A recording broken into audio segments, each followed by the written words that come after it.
Okay. I appreciate the opportunity to be at Sarah Lawrence. Talking about standardized tests at Sarah Lawrence is definitely preaching to the choir. Sarah Lawrence was one of the few places who did exactly what I argued in the Power of Privilege should be done, which is don't ask, don't tell, don't get test scores, don't look at them. Wake Forest doesn't do that. Wake Forest does a halfway house, which was a political compromise, and I don't want to be quoted on that. But test optional is that you allow people to submit test scores if they feel that it's an important part of showing who they are and what they can do. So we let people submit test scores. But we still get about a third of our applicants do not give us test scores. I mean, I can just go through, even if it's not full screen, I can just go through some of this. Okay, so a theme of my talk is the question of liberal arts colleges live in an unequal society, true.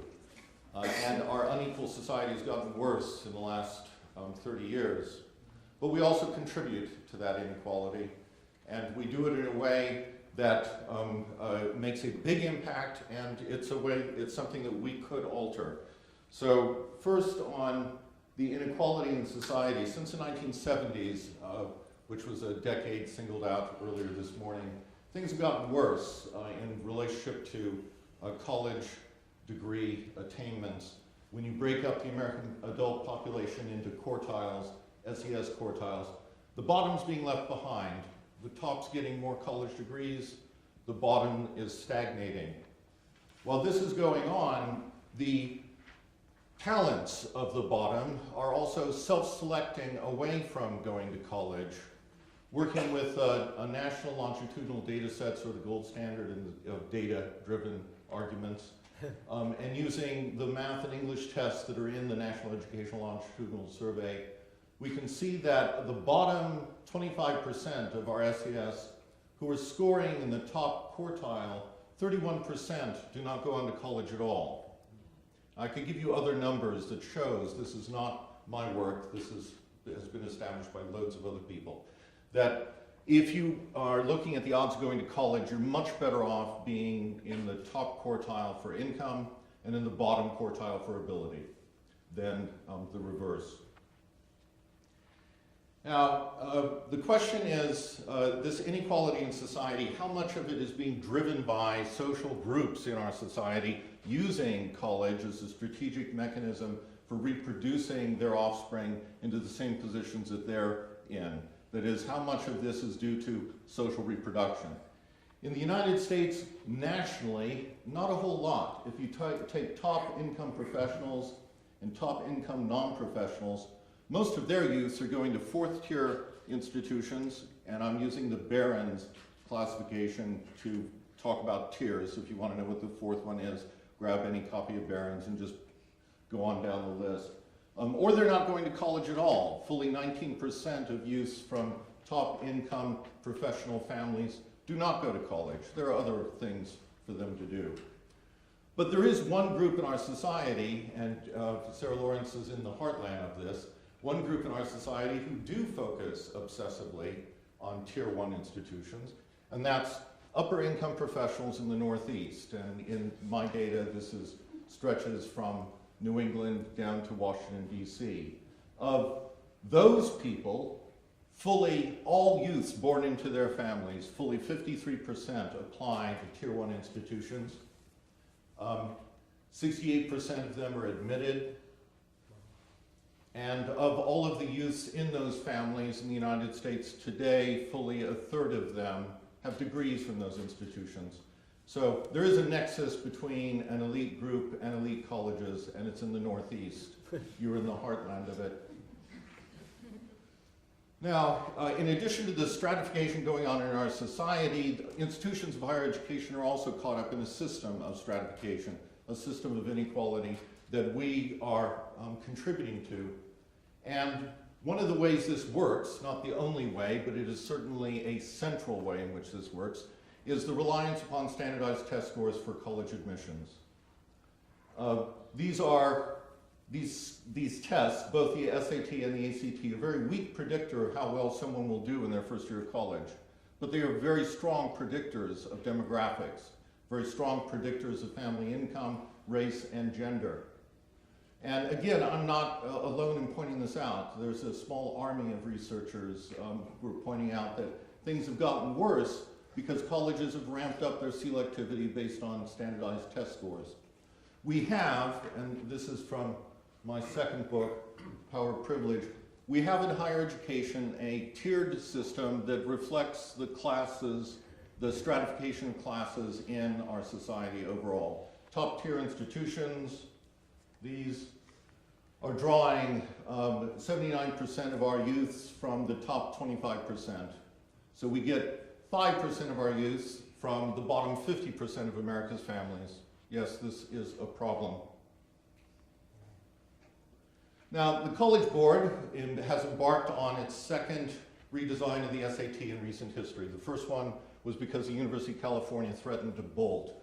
Jerome Karabell and Saul Geiser and other researchers there had persuaded the President Atkinson to take the UC system out of standardized tests. So the College Board said, oh, please don't do that, we'll give you a new SAT, which they rolled out in 2005. The 2005 SAT was longer, more expensive, and worked less well than the one before that, and still reproduced all the same problems, but actually expanded the inequalities for race and gender and income. So David Coleman, the new director of the College Board, a man who's never spent a day in a classroom, is rolling out a new version of the SAT, and he's noticed, this is a major revelation, that the SAT has been reinforcing privilege in the United States. Congratulations, David. Now, the real reason the College Board is worried about doing a new version of the SAT is twofold. The ACT has passed it up for market share, so they want to scramble and get more people buying their product because they are an industry, like a $4 billion industry overall when you add in all of the test prep expenditures. So the ACT is passing them by. The other thing is, like Sarah Lawrence and Wake Forest, test optional colleges are now a serious contender in the landscape. The New York Times Magazine that was devoted to this topic did bother to give me about 2 paragraphs, and they talked about Wake Forest being the first top 30 national university in the United States, according to U.S. News and World Report. I don't know why we're classified that way. We're really just a liberal arts college. Our structure is a bit like Dartmouth in that we're a liberal arts college that's got some professional schools, but we get in this other category, so it gives us bragging rights, despite the fact that Sarah Lawrence and others beat us to it if you just look at liberal arts colleges. And yes, the problem is test scores highly correlate with family income. You select for them and you're mostly undercutting economic diversity at your campus, and you do get, which is the way Wake Forest looked in 2003 when I first arrived, like a J. Crew, a white J. Crew category.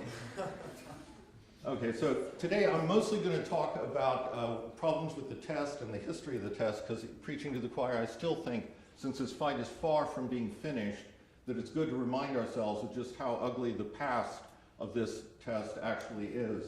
So I'm going to talk both about materials from this book, my third one, SAT Wars. It's a collection of chapters by the former president of California, also Daniel Golden, who wrote the book The Price of Admissions, and Charles Murray, who I would like to draw your attention to this, and that yes, this is Charles Murray of the Bell Curve, which many of you may recall was a book that came out in the 90s explaining that stratification in America is about genetic cognitive pools.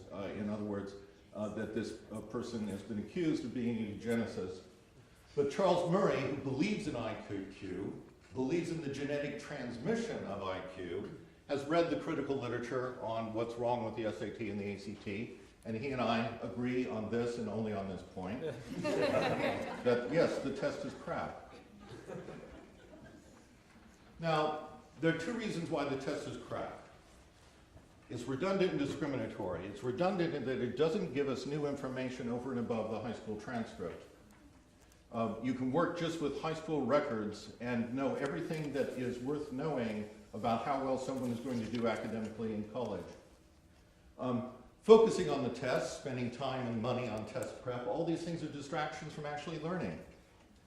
So we don't want America's youth to be spending all this time worrying about a Saturday morning. And the test, as the National Association of College Admissions Counseling report emphasizes, the test itself calcifies differences based on class, race, ethnicity, and parental educational attainment. Yes, the test itself reinforces inequality, and using the test reinforces inequality. So the first point to always bear in mind about what's wrong with the test is that high school grades, with all of the differences among high schools in America, high school grades have always statistically been the strongest predictor of college grades. And this point is underscored by Richard Atkinson, the former president of the University of California, Saul Geiser, his statistician. It's a point that's even conceded in all of the technical literature put out by the College Board, by the people who make the test, own the test. That is, they've never claimed the test does better than high school grades. Their claim has always been, when you add it with high school grades, you get a stronger statistical predictor. You do, but it's not one that's worth having. Now, these are numbers from multiple regression models where you're looking at multivariate analysis of all the variables that admissions office worked with in order to figure out how well somebody's going to do in college. These are the real numbers from these real institutions. This is all published in the SAT Wars book. Now, when you put information that you've got on the table without having an SAT or an ACT score, you get an R-square of about 20. The highest one is 30. The University of Georgia was getting an R-square of 30. Now you add the test score to it, and it boosts your R-square 4 points, 1 point, 3 points, 2 points. Whoopee. It's boosting it a tiny amount. Not enough to make the toxicity of the disparities the test carries with it worthwhile. Because test scores transmit these disparities while high school grades do not. Now this is the work from DePaul, which has an ACT test, and it statistically performs the same as the SAT. That is, 1% of the variance is explained uniquely by test scores. But I love this slide because it also brings home the issue of the purple stuff.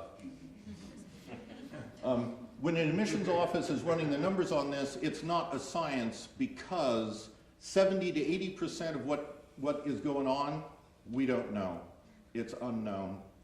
So for the sake of having an R-square that is at the University of Georgia is the highest one that I've seen, an R-square of 31, you've still got 69% of the variance in what predicts first-year grades not captured by these statistical models. Admissions is not a science. Admissions is an art, and when we use the numbers, we transmit more social disparities. Now, if it only weakly contributes to our ability to predict first-year grades, what about cumulative grades? What about graduation? Well, for cumulative grades, it's not statistically significant, and you have to have hundreds and hundreds of points of difference on an SAT score to explain any difference whatsoever in cumulative GPA.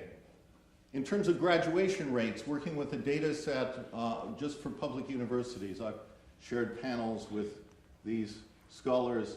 The high school grades, which are the tall bars, the tall dark bars, these high school grades for different types of institutions, different types of selectivity in different state systems. This is the University of North Carolina and NC State, and also historically black colleges and universities. The high school grades predict a lot. The little gray nubs down at the bottom are standardized test scores. They predict very little. And at historically black colleges and universities, the higher your SAT, the less likely you are to get a degree. Now, given that the test works so badly, how have we managed to get to where we are today? Why didn't we dump this a long time ago? Why did we adopt the test ever in the history of higher education liberal arts colleges in the United States? Well, part of this story, this comes from my second book, The Power of Privilege. Part of this story is that public universities in the United States, mostly emerging after the Land-Grant Act of the Civil War, took all high school graduates from their states. That is, if you graduated from a high school in the state of Michigan, Massachusetts, California, you were eligible to attend the state university. So the private sector wanted bragging rights. They wanted to be able to say, we don't take just anybody who gets a high school degree. We want people to have subject tests. So they set up the College Board in 1900. And they said, you've got to actually take exams in these particular subjects in order to apply to Harvard or Yale or Princeton. And they did that. But then something happened very quickly in the New York area that scared the pants off of them, which is that Columbia University by 1923 had 40% of its undergraduates were Jewish boys from the New York area.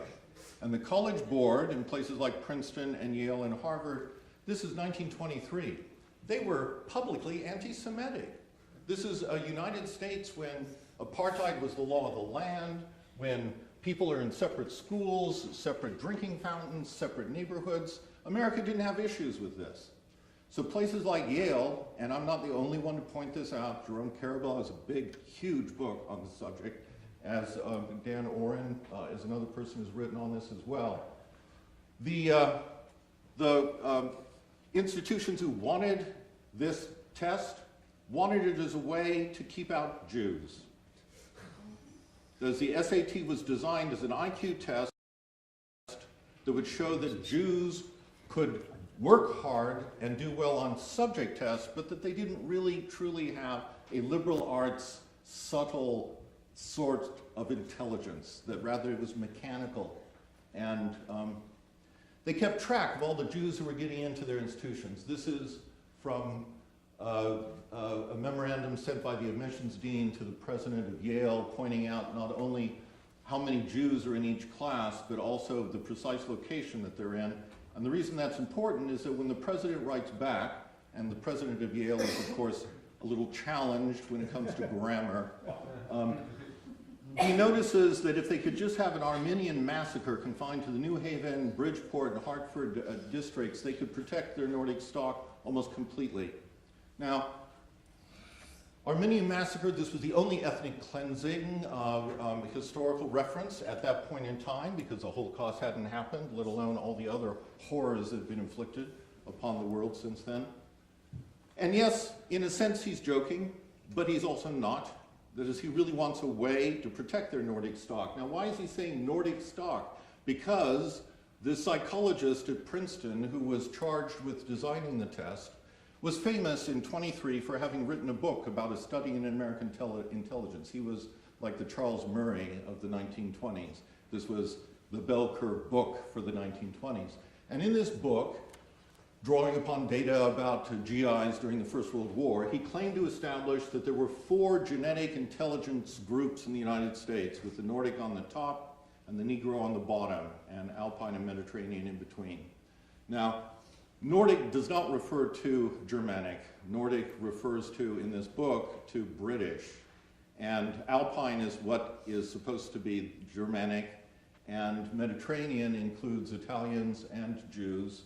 And of course, Negroes, it's a race, and it's dead last. And the point to the SAT was to allow you to show that the Nordic race was the best and the brightest, even if they weren't going to work their asses off and get a high score on a subject exam. So we got aptitude tests, IQ tests, bad, eugenicist-inspired IQ tests. Now, they introduced these things in 1926. When they introduced it in 1926, how long do you think it took them to figure out that it didn't work? It didn't work either to exclude Jews, and it also didn't work to predict college grades. It took them 3 years to figure that out. So places like Yale introduced a requirement where you had to list mother's maiden name and place of birth as ways of teasing out who was a Jew and who wasn't. But they also developed their own, because they cared about grades. They thought, though, that the Nordic ones would get the highest grades. They thought the test would best predict that. They cared about grades, so they worked up in their admissions office their own alternative algorithms for how to best predict academic performance. And in these algorithms, which go back literally to 1930, The thing that weighs the most is school grade adjusted. That is, as early as 1930, the private Ivies are saying to themselves, we know high school grades matter most, not test score. Test score is this thing here, which plays the smallest role in their model. Now, if the test was that bad, and if it didn't keep out Jews, then why bother to keep it? In the beginning, by which I mean in the 1930s, they kept it around because it gave them bragging rights. It was just simply a way of continuing with the claim that we just don't take any high school graduate. We take people from a national gold standard. We've got the national test that tells us who's really bright and who isn't. But there was another reason they kept it, although they didn't run the numbers on this until the 1960s. They figured out that the test did correlate quite well with family income. And the reason this is an issue is that they ran the numbers and understood that for a place like Yale and Princeton, and not so much for them today because they're huge endowments, but this is still true for Wake Forest and I imagine for Sarah Lawrence. The economic reality is that 60% of your undergraduates must be paying full fare in order for the institution to work economically. That if you don't have 60% of your students paying full fare, the institution will operate in the red. So you select 60% of your students by saying to the world, we need 6 out of 10 of our students to come with big bank accounts? No, not when you can say to the world, we pick all of our students for their brains, not for their bank account. So you do that by relying upon the test. The test launders family income. The test disguises that you're selecting for bank accounts, not brains. As long as your applicant pool is itself self-selected by people looking at what the average score was last year and saying to themselves, do I or don't I have a chance? And then the admissions office selecting ever higher floors for their test score meritocracy, they managed to successfully get 60% of their students paying full fare. Now, Yale has always managed to do this. That's a hell of a prediction. I mean, they came up with this, ran the numbers in 1964. They said this will work so well, we can go need blind. Need blind is a sham. You can only do need blind when you rely upon the test score to launder the economic backgrounds of your undergraduates. Wake Forest is not need blind. We can't manage to do that. All right. This is the correlation of the SATs, verbal and math with family income and parents' education, and also the correlation with high school grades. There's no correlation with high school grades. There's high school grades are the strongest predictor of how well you will do. They're also the one that's least contaminated by social class background. Now, this is a College Board table. I know you can't read. I'm happy to send my PowerPoint to anyone who sends me an email, or you can get it from David here. This shows a linear relationship between family income and test scores, again giving you this stratified system of higher education if you select mostly for test scores. Now, defenders of the test claim that the test itself is not unfair, that life is unfair. And if women score less well than men on math, well, you know, that's just the way female brains are. And if blacks score less well than whites on standardized tests, it's because they're coming from less affluent, less resource-rich environments. But what if the point differences on math and the point differences between Hispanics and African Americans and whites are not just because life is unfair, but because the test is unfair? All right, I've got a chapter in the SAT War book that details this. I'm just going to walk you through part of it. For the rest of it, you got to buy the book. There's a real question from a real SAT test. What's the correct answer? You got 20 seconds.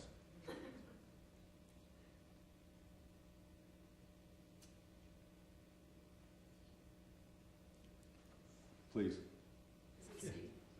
C. Unstudied and uncontrived. Okay, I've got one more. I'll come back to this one. What's the correct answer here?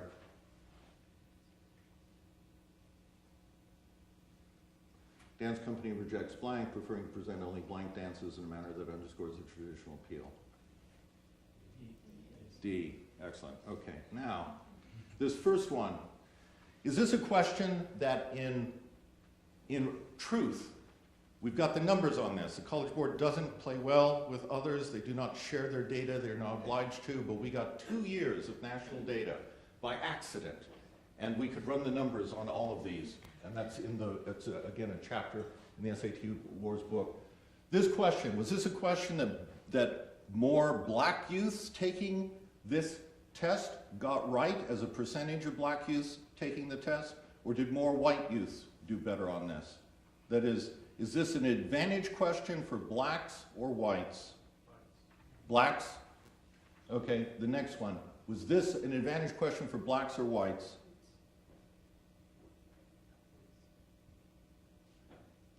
Anybody?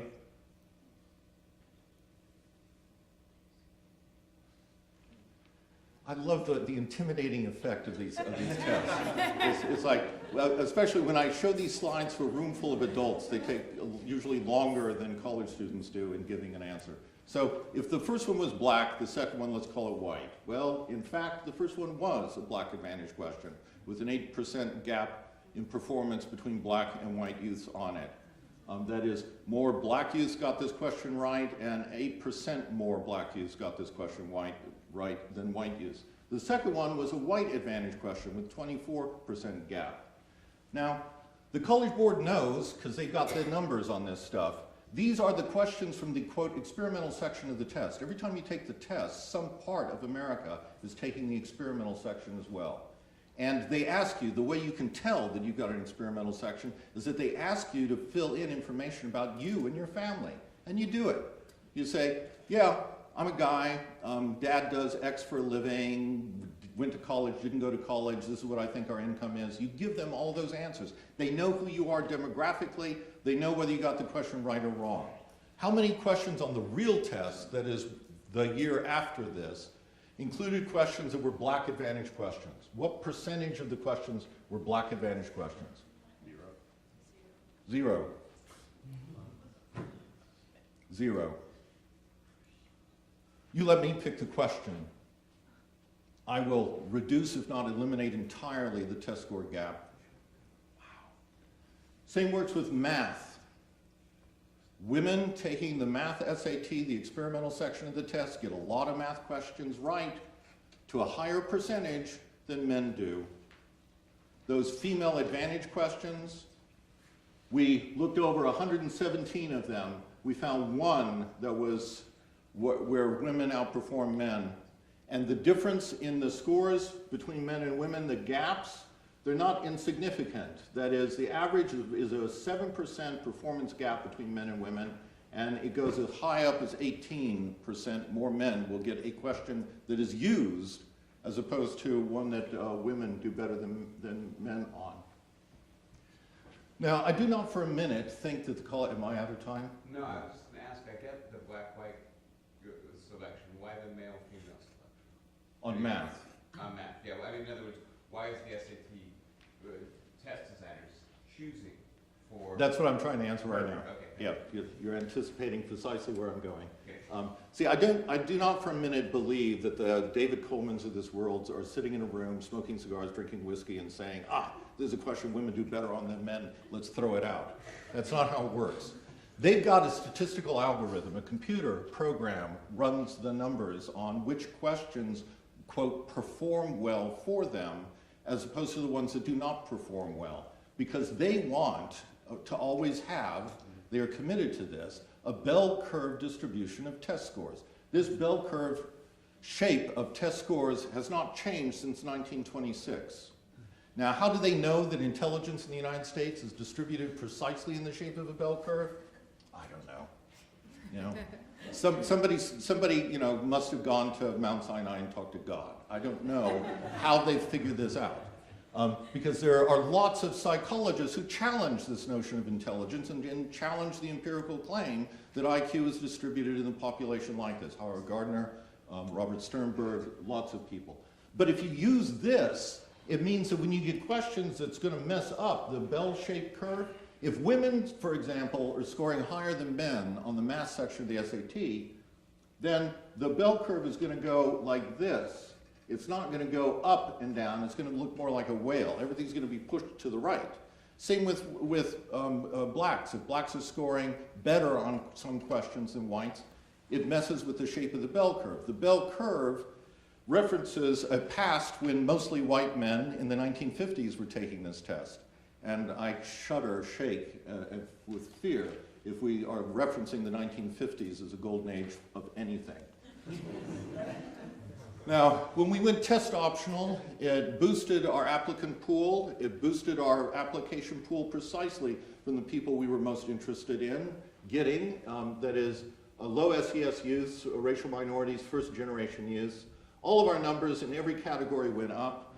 Before Wake Forest went test optional, we had 9% of our graduating class were minorities of color. After we went test optional, by today, 25% of our students are minorities of color. We had 3% of our students were Pell Grant. Today, it's 11% of our students. We're pushing all of these things. We're trying to make it higher.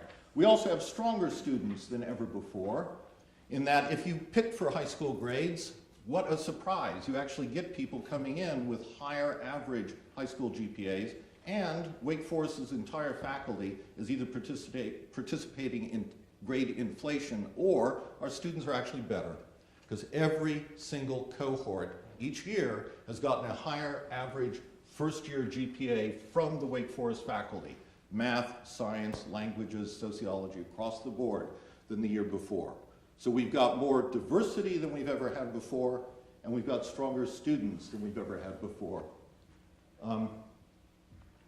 Now, liberal arts colleges have participated in this scheme of disguising social selection as academic selection, and participated in using and relying upon standardized tests. But liberal arts colleges are also, paradoxically, in the vanguard of breaking away from this. I asked Bob Schaefer, the public education director of Fair Test, to give me the most recent numbers. So he sent me an email 2 days ago with that if you use US News and World Report, which is I definitely view as being on the dark side of all of these issues, we've got, of the top 100, 41 are test optional. That's a higher percent than nationally. Nationally, we've got 34% of all four-year degree granting institutions are test optional. So that's quite a big plus.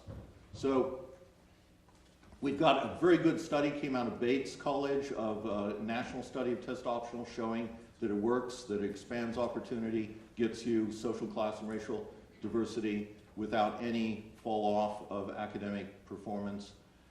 So, of course, I want all of higher education to go test optional. I prefer for all of them to do Sarah Lawrence's old policy. Don't ask, don't tell. Don't do it. Don't participate in it at all. But we also need, as the previous speaker was talking about, we also need serious reach out efforts to bring youths from the high schools that we're not traditionally looking at. We need more aggressive recruitment programs. We also need scholarships, which Wake Forest is doing. If you saw the CBS News video about Wake Forest about 2-3 days ago, it showcased a black woman named Natalie who applied and was admitted without a test score, and it also pointed out that she's receiving a full scholarship. This is because of the Magnolia Scholars Program. We've got a special endowment for it. If you are first generation, low income youth, black, white, any race, ethnicity, if you're first generation, low income, we give you a full ride. And that's what the Magnolia Scholars Program is. So we need to do that, and we also need to destroy the magazine rankings, because the magazine rankings are what jacked up y'all. Yeah, I like, y'all is a very handy Southern term. Sarah Lawrence had to retreat from its Don't Ask, Don't Tell because US News and World Report, a magazine, was able to generate that kind of counter pressure. So this fight is not over. It's not the whole story. It's an important part of the story. And thank you for listening.